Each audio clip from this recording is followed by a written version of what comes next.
Hi there everybody, it's UK independent Stampin' Up demonstrator Halsey here from slimandstylish.stampinup.net, and today I'm playing with the gorgeous ice cream swirl bundle. I have fell in love with this bundle. It's got the dies, and these are the dies here. It's got these confetti ones that match with the confetti on the stamp set. It's also got a wrap for the ice cream cone, so you can put some paper around your cone. It's got the outside of the cone which folds and makes a mini card. You've got the embossing part of the cone. You've got the outside of the ice cream plus the inside, and that gives it a layer. You've got this ring donut. I think it looks like a party ring if you're from the UK. The strawberry, you've got a waffle in it, and you've also got a cherry.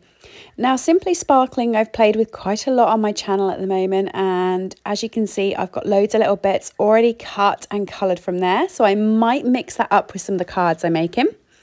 There's already Blueberry Bushel with blueberries in, Apple Harvest with apples in, and Sweet Citrus with all these citrus bits in, and that comes with a coordinating embossing folder.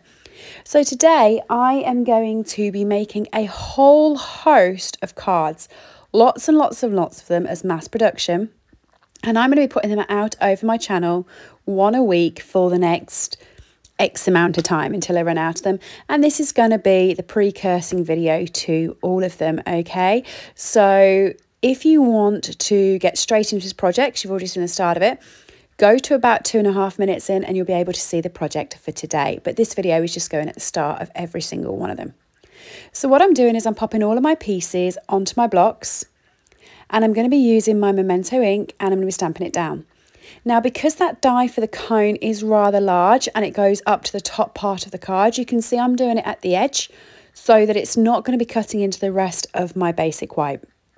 And I am just going to fill this basic white with as many different ice cream pictures as I can. Then I'm going to spend some time colouring them all in, die cutting them all out, and then that will be when I start the card. And that's why I said, if you've already seen this front bit, skip to about 2.5 minutes in and you will get the full card. So these donuts, and they are donuts because I watched a few videos from Stampin' Up and they've said that they're donuts in them, but I think they look like party rings. If you're in the UK, I love party rings. I don't know if they come in other countries as well, but they're like a biscuit with icing on the top, and they are amazing. So I'm dead glad that they've got them. Now, what I'm going to be doing for this video is, instead of colouring them in now, I'm going to be die cutting them all out, and that's why I've cut the paper down so I can fit it through my Stampin' Cut and Emboss machine. And I've got all these pieces, and then I'm going to colour them in their relevant video because some of them will be using different colour schemes. Okay, so this is them all already die cut out and ready to go. Let's see what today's card is.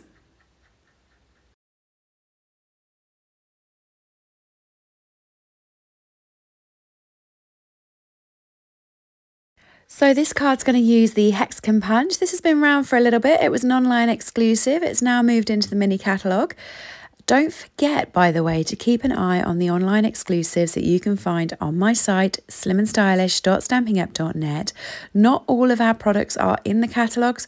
We have online exclusives that are available as well, so do check those out. For this card, I have punched a load of hexagons on basic white, and I'm now attaching it to a basic white card backings. This is 10.5 centimeters by 14.8. It's going to be the same size as our card base, and I'm just loading these hexagon backings up so they create kind of a comb, a bit like a honeycomb, just at the back there. So I thought it would look pretty apt on the ice cream card. I'm doing it in the same colour, so it just creates a tone-on-tone effect rather than anything else, but you could use a different colour. So just keep layering these up, and you're going to be sticking them over the card and cutting them off, so you can make multiple uses of the hexagons. You don't have to think, oh, I need this many and I've got this many cut-offs. Just move it over once you've cut it off and use the scrap on the other side. Once you've got that, you have got a gorgeous card base like this. It looks very textured, so I'm just going to bring in my ice cream and I'm going to colour that up as well.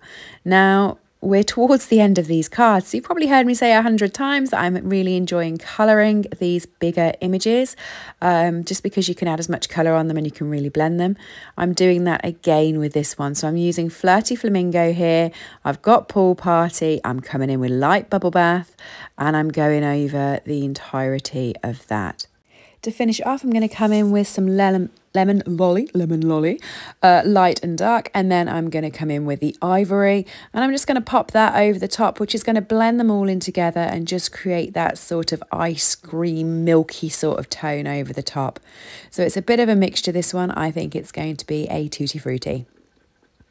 On the cone, I'm playing with light soft suede, and I'm also going to play with crumb cake light and dark.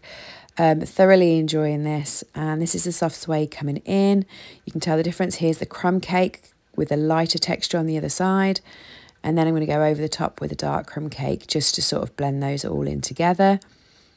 I'm going to say it again, I am enjoying blending these. Who would have thought that the neutral tones, the browns and the crumb cakes could be so much fun to play with, but I am enjoying getting them on the comb. I've decided to go around and remove the halo off these, just so that they look a bit neater on the card, really. I'm doing that on both the ice cream and on the cone. Up to you if you wanted to do it, but because the ice cream does rest over the cone, I found it better just to remove the halo. Now we have 3 gorgeous ribbons in the catalogue. They are a trio. They come in Lemon Lolly, they come in Bubble Bath, and they also come in Azure Afternoon. Now I'm not using Azure Afternoon. Instead, I've mixed in the silver trim, which I love.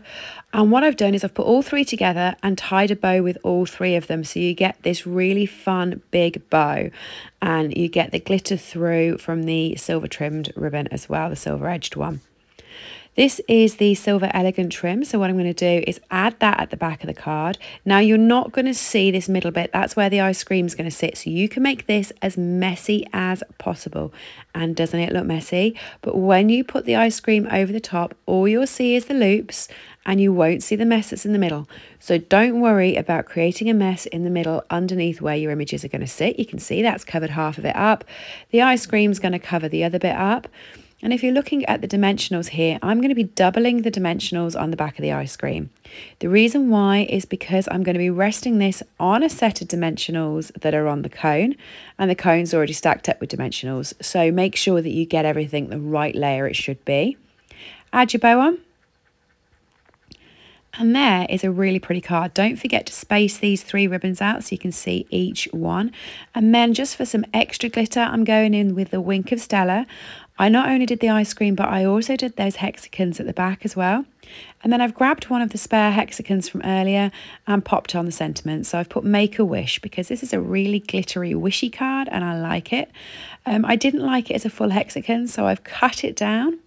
I'm adding some dimensionals on the back, and then I'm sticking it onto the card at the top. Add this onto your card base, and here is your finished card. What do you think? I think it's quite cute. I love how those hexagons form the back. I added some little bits and pieces onto it. So I coloured in my wafer, coloured in my cherries, coloured in my little ice gem and my strawberry, and I've added those onto the cards as well. I'm doing them in the same colour tones so that it all matches quite nicely with the card. I quite liked it as it was without these bits on. It was just the fact I'd already done these bits to go with it. What do you think of this card? Are you enjoying this series? I'm really liking just doing a load of mass production with these cards and creating a different video each time. But I just wanted to make sure for you guys that that's suiting you. If you do enjoy it, do make sure you subscribe so you can see the other videos. If you've missed the other ones I've done with this, do check back on my channel. And please do give me a like, as it really helps my engagement figures. You can see close-ups of all of these on my Instagram page, but everything's available from my store, slimandstylish.stampinup.net. Thanks for joining me today, and I'll see you all again soon. Bye.